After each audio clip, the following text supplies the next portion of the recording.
My name is Alex, and I'm 27 years old. If you ask my parents, they'd probably say I was the difficult one in the family. Not because I was rebellious or irresponsible, quite the opposite. I worked hard, paid my own bills, and kept my life in order. But in their eyes, that just made me the default problem solver, the one expected to give a little more whenever someone else in the family was struggling. And by someone else, I mean my older sister, Emily. Emily was 30, but you'd never guess it from the way she lived her life. She had never held a steady job for more than a few months, always had some excuse for why she couldn't pay rent, and somehow managed to convince my parents that none of it was her fault. She had a way of twisting every situation to make herself the victim. Her boss was always out to get her. Her roommates were toxic, and the job market was impossible. Meanwhile, she lived in a cycle of bouncing between my parents' house and whatever friend was naive enough to let her crash on their couch. I had learned early on that if I wanted a stable, peaceful life, I needed to keep my distance. It wasn't easy, though. My parents had a habit of roping me into her problems, usually with some kind of guilt trip about helping family or being lucky enough to have a good job. That's why I had worked so hard to set boundaries, to make it clear that I wasn't her personal safety net. But as I would soon find out, my parents never really respected those boundaries. They just waited for the right moment to ignore them completely. It all came to a head at a family dinner. I should have seen the signs the moment I walked into my parents' house. My mom was being extra nice, my dad was unusually quiet, and Emily was barely looking at me. Something was up, but I had no idea just how bad it was going to be. Dinner started off normal enough, with the usual small talk and my mom's passive-aggressive comments about how she never sees me anymore. I mostly just nodded along, focusing on my food and waiting for the night to be over. Then, just as I was starting to think I'd escape without too much drama, my mom set down her fork, folded her hands on the table, and hit me with it. "So, Alex," she said, in that overly sweet voice she used when she was about to say something I wouldn't like, "your sister's going to be moving in with you for a little while." I almost choked on my food. The room went completely silent, like they were all waiting for me to just accept it and move on. But I didn't say anything. Not yet. I just sat there, staring at them, waiting for the rest of the explanation. Because there was always more. And sure enough, my mom kept going.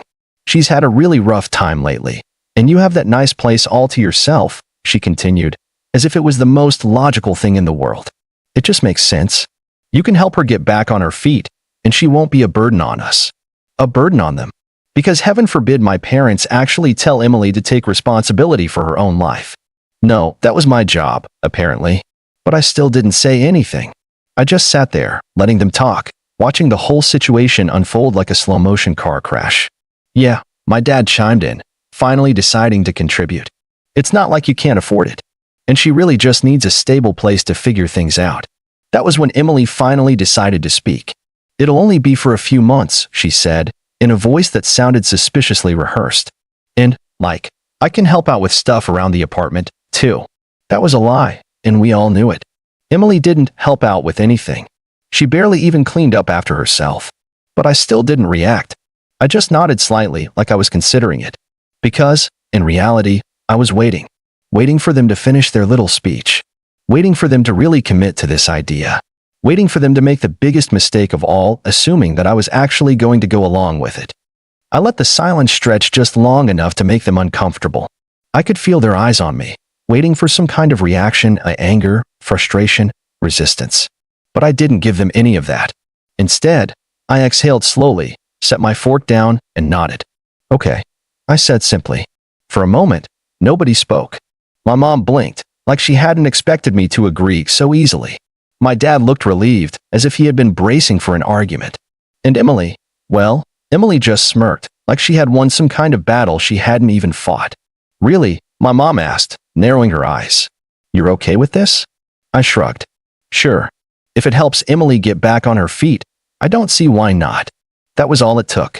My parents instantly relaxed, and my mom launched into a whole speech about how proud she was of me for stepping up as a sibling. My dad nodded approvingly, and Emily, who had clearly been prepared to argue, just leaned back in her chair, looking smug. I could already see her wheels turning. She probably thought she had pulled off some kind of master manipulation, that I had caved just as she and my parents had planned. I could picture her mentally moving into my apartment, deciding which room she'd take over, imagining how she'd rearrange things to make herself comfortable. And why wouldn't she? She had gotten away with it before. When we were younger, she used to steal my clothes and act shocked when I got mad about it. When she was in college, she borrowed my laptop and conveniently forgot to give it back. When she got her first apartment and couldn't pay rent, she convinced our parents to pressure me into covering for her. Just this once, of course, except it never was. Emily wasn't just entitled. She was a professional at twisting reality, making herself look helpless, and making me look like the unreasonable one whenever I pushed back. But this time, she had no idea what was coming. So, when's she moving in? I asked casually, taking another bite of food like this was just a normal conversation. My mom practically beamed. Oh, we figured this weekend. That way she can get settled in before she starts looking for work again. This weekend. Perfect. Emily stretched her arms behind her head, like she had just won the lottery. Yeah, I don't have that much stuff, anyway. Mostly clothes, a few boxes. It won't take long to set up. I nodded again, like this was all fine by me. Sounds good. Just let me know what time, and I'll be there. That part, at least, wasn't a lie. I would absolutely be there. Not at the apartment, of course. No, I'd be somewhere much better, watching from a safe distance as Emily, my parents, and a car full of her stuff pulled up to my former apartment. The one I hadn't lived in for weeks. The one I had sold. The one that now belonged to an entirely new tenant who had no idea what was about to happen. And I wasn't going to stop them. Not yet. I was going to let them find out exactly what their little plan had gotten them into. The days leading up to that weekend felt like they dragged on forever. Every time I thought about what was about to happen, a grin tugged at the corners of my mouth, but I kept my cool around my parents. I didn't want them getting any suspicious vibes from me. Instead, I let the plan unfold exactly as I had imagined it, like a slow-moving train wreck, but with me on the sidelines, casually watching it all happen. Saturday came, and I spent the day out of the apartment, doing things I had been putting off for weeks. It was perfect timing. My parents would show up at the apartment, expecting to unload all of Emily's things, and they'd soon realize something had gone very, very wrong. Around noon, my phone buzzed. I didn't recognize the number, so I let it go to voicemail. A minute later, I heard my phone ring again, and this time, I decided to answer. Hello, I said, trying to sound as casual as possible. Alex, my mom's voice came through, tight with frustration. What's going on? I could hear my dad's voice in the background, raising his tone as well. They weren't angry yet, just confused, disoriented, like they had walked into the wrong house or found themselves in a strange, unfamiliar situation. What do you mean? I asked, trying to sound innocent. We just got here. My mom continued, her voice cracking. What is this? The apartment's gone. The landlord says it was sold weeks ago, and there's a new tenant living here now. I couldn't help it. My lips curled into a smile. Oh, really? That's so weird. I didn't know anything about that, I replied, playing the part of the confused, completely uninvolved son.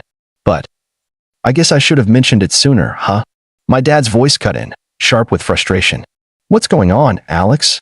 Why didn't you tell us? You promised Emily she could move in, and now we're stuck here with her stuff. It took everything in me not to burst out laughing. I could hear Emily in the background now, her voice growing louder, panicked, like she was trying to piece together the situation. It was music to my ears. Listen, I don't know what to tell you, I said, keeping my voice calm. I thought you guys were aware. I moved out a few weeks ago. Sold the place. Didn't think I needed to mention it, since, well, it wasn't really relevant to me anymore. There was a brief silence on the other end of the line. What do you mean? Sold the place? My mom sounded like she was trying to process the words. You sold your apartment? You didn't even tell us? Yeah, I said, taking my time with the words. It was kind of a last-minute thing, honestly. I guess I didn't want to make a big deal out of it. But, yeah, I moved out. New chapter and all that. My dad's voice rose in pitch. So, what are we supposed to do now, Alex? You can't just drop something like that on us. Emily had plans, and we've already packed her things up. You don't think we deserve to know what's going on? I leaned back in my chair, trying to keep the smirk off my face. I was loving this. You know, I really did think you guys would know, I said, dragging it out. I guess I assumed you were in the loop. You know how I can be quiet, keeping to myself. Maybe I should have called you when I moved, but honestly, I didn't think it was that important. You didn't ask, and I didn't offer. The frustration was palpable on the other side of the phone. My mom's voice had that edge of helplessness now, like she had been completely blindsided. But you told us you were fine there. You said you were happy with your apartment. Yeah, I was. But I guess things change, I replied smoothly, adding just enough detachment to make it sound casual. I didn't really expect to give it away like that. But, well, the offer was too good to refuse. A heavy silence hung in the air for a moment, broken only by the distant sound of Emily grumbling in the background. My dad was the first to speak again, but his voice was trembling with anger now. Why didn't you tell us, Alex? He asked, his tone accusatory. You could have at least let us know. Now we're stuck in this mess, and Emily, I didn't let him finish. Look, Dad, you're acting like I did something wrong. I'm just living my life, and this was my decision. You know how things go with me. I do what works for me, and I don't check in with everyone else every step of the way. I mean, I'm not a kid anymore. My mom cut in before my dad could respond. So what are we supposed to do now? Are you going to fix this? Or should we just drag Emily's stuff back home? I let the question hang in the air for a second before answering. Well, I said, pausing for effect, I guess that's up to you. You could always, figure it out on your own. I'm sure there's a nice couch somewhere for Emily to sleep on. There was another long silence. I could practically feel the tension through the phone. My mom's next words were barely audible, filled with a mix of disbelief and anger. This isn't fair, Alex. You're just going to leave us to deal with it. I sighed dramatically, leaning back even further in my chair. Look, I'm sorry. I guess I should have told you sooner, but, sometimes life just happens. You can't expect me to always be the one to pick up the pieces. Emily's voice broke through again, louder this time, a mix of frustration and panic. What is all this, Alex? I grinned. I don't know what you want me to say, maybe you should have figured things out yourself before relying on other people to solve your problems. The sound of Emily muttering something under her breath made me grin even wider, but I wasn't done yet. I had them right where I wanted them. I was enjoying this way too much to let it go. Anyway, gotta run, I said casually, cutting the conversation short. Good luck with everything, though. I'm sure it'll work out. And with that, I hung up, my fingers still buzzing from the tension I just left behind. I didn't know it yet, but this was only the beginning. I spent the rest of my afternoon with a strange mixture of satisfaction and anticipation, letting the chaos I'd just unleashed simmer for a bit. I knew my parents weren't the type to just give up. They'd put up a front of confusion, sure, but that was only the first stage. Once they realized they were actually stuck, that's when the drama would really kick in. And Emily? Well, she would probably try to play the victim, as usual. But I had no intention of letting them off the hook. Not this time. By the time I got back to my apartment, the sun had started to dip below the horizon, casting a soft orange glow over everything. I walked through the door of my apartment, locked it behind me, and settled into the couch to unwind. I was so calm. I didn't even feel guilty. This was payback. Simple, poetic revenge for all the times they took advantage of me, manipulated me, and made me feel like I was just a backup plan when things didn't go their way. Around an hour later, I heard a knock at the door. I was instantly alert. I checked the peephole. My heart skipped a beat.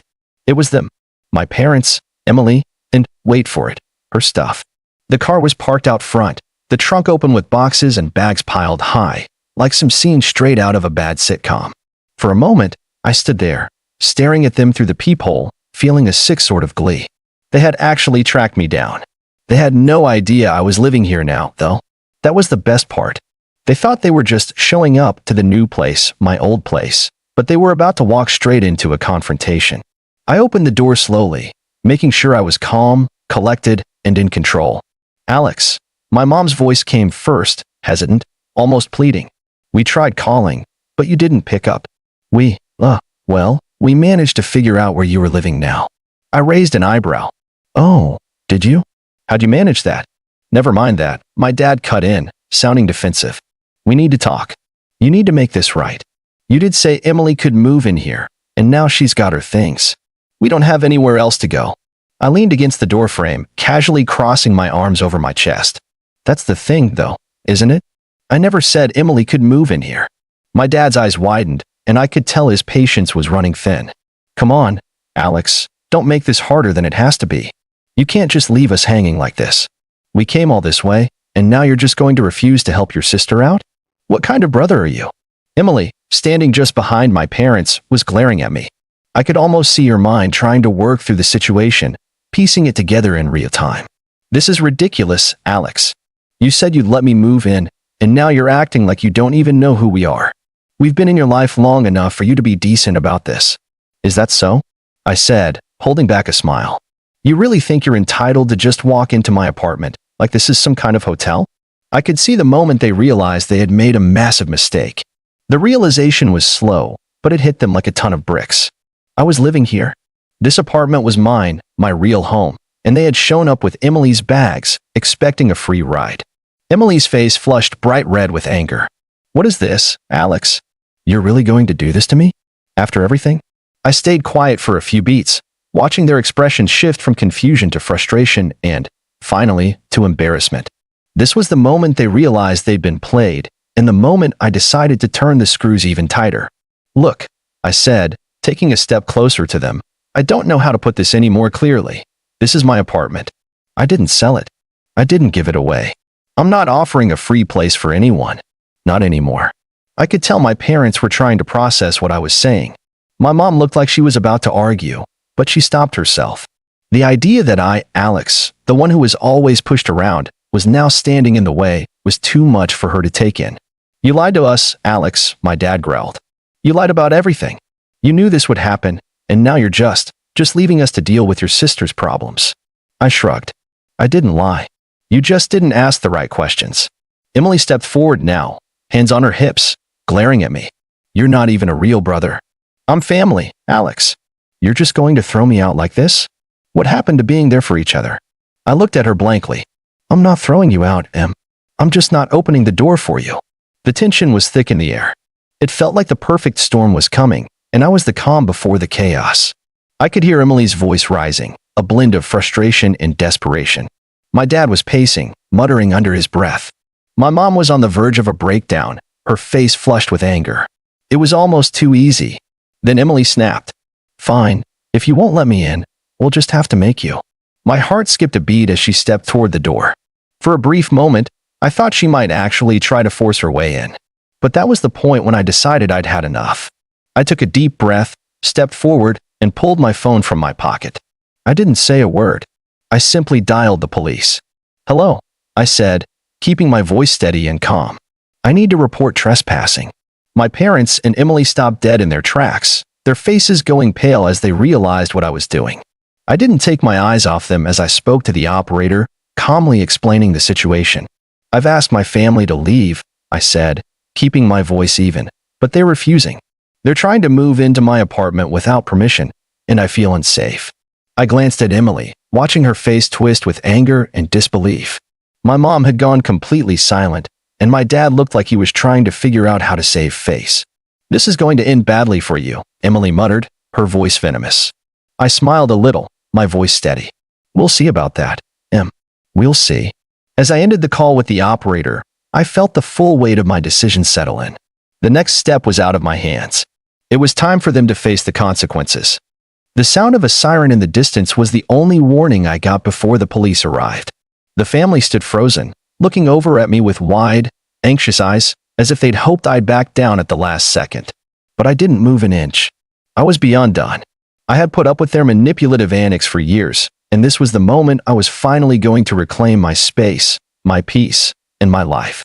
The officer who stepped out of the squad car was a tall woman with short-cropped brown hair and a no-nonsense look on her face. She glanced at me first, then at my parents and Emily, who were now awkwardly shuffling on the doorstep. They looked like kids caught sneaking into a house they weren't supposed to be in. Good evening, the officer greeted, her voice firm but polite. I understand there's an issue here? I nodded, my voice calm but with a sharp edge. Yes, officer. These people, I gestured toward my parents and sister, are trespassing. They showed up at my apartment, expecting to move in without my permission. I've asked them to leave multiple times, and now I'm concerned that they might try to force their way in. The officer glanced at my parents and then at Emily. Is this true? She asked, her tone not unkind but definitely direct. My parents hesitated. They clearly didn't want to admit they had miscalculated, but the truth was already on the table. Emily was the first to speak, her voice laced with frustration and denial. He's lying. She snapped, her arms crossed defensively. He invited me here. We came to move in like he said, and now he's trying to throw me out after everything I've done for him. I'm his sister. I deserve this. The officer didn't flinch at her outburst. Ma'am, if Mr. Alex has told you that this is his property and he's asked you to leave, then you were trespassing. You can't just show up to someone's home uninvited and expect them to accommodate you. I could see my parents trying to wriggle out of it, shifting uncomfortably under the officer's gaze. Look, officer, we didn't mean any harm, my dad said, holding his hands up. We thought Alex would be fine with it. We've helped him out before, and he owes us. This isn't fair. The officer's expression didn't change. I understand you may have had an expectation, sir, but that doesn't give you the right to violate someone else's boundaries or property. You need to leave now. The tension in the air was thick enough to cut with a knife. My parents exchanged looks, and I could practically feel the anger boiling in them. But they had no choice. The officer was being patient, but she wasn't going to let them make a scene. She turned to Emily. You can either leave quietly now, or we'll have to escort you. Emily let out a frustrated growl. She was seething with rage, and I could see the wheels turning in her head, thinking about whether she could challenge this in some way. But before she could say anything else, the officer stepped forward, her voice firm. Ma'am, this is your last warning. If you don't leave, I will place you under arrest for trespassing. The weight of those words hit my sister like a ton of bricks. Slowly, reluctantly, she backed away from the door, glaring at me as if I had somehow betrayed her. My parents followed suit, and I saw my mom's face, twisted with frustration and shame, as they all began to leave. As the officer walked them out, I stayed in the doorway, watching them go. It wasn't a moment of satisfaction, not really. It was more like an exhausting relief. The drama, the manipulation, the entitlement, it was all finally over. The police officer glanced at me before she left. If there are any more issues, don't hesitate to call us again, okay? She said in a softer tone. Thank you, officer, I replied, nodding. With that, my parents and Emily were gone. The officer left, making sure to lock the door behind her. And just like that, my life was back to normal. It took a while to process everything. Honestly, I hadn't realized how much weight their constant presence had put on me. It wasn't just the moving in thing. It was years of being expected to drop everything for them, being the one they could manipulate when it was convenient for them. I had never been allowed to have a real sense of my own space, my own life. But now I did. The next day, I spent some time sorting through the aftermath. I figured I'd have to deal with the fallout sooner or later, but for the first time, I didn't feel like I was responsible for fixing things. My phone had a dozen missed calls from my parents, all voicemails of angry rants.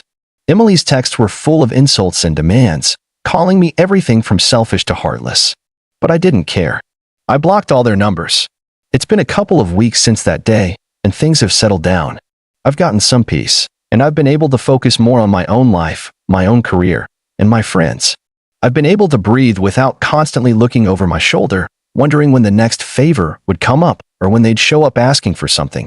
But now I'm curious. What do you all think? Was I too harsh on them? Did I take things too far? I'm not asking for sympathy, but I'd like to hear what you guys think about the way I handled it. Did I do the right thing? Or could I have approached it differently? I'd love to know your thoughts.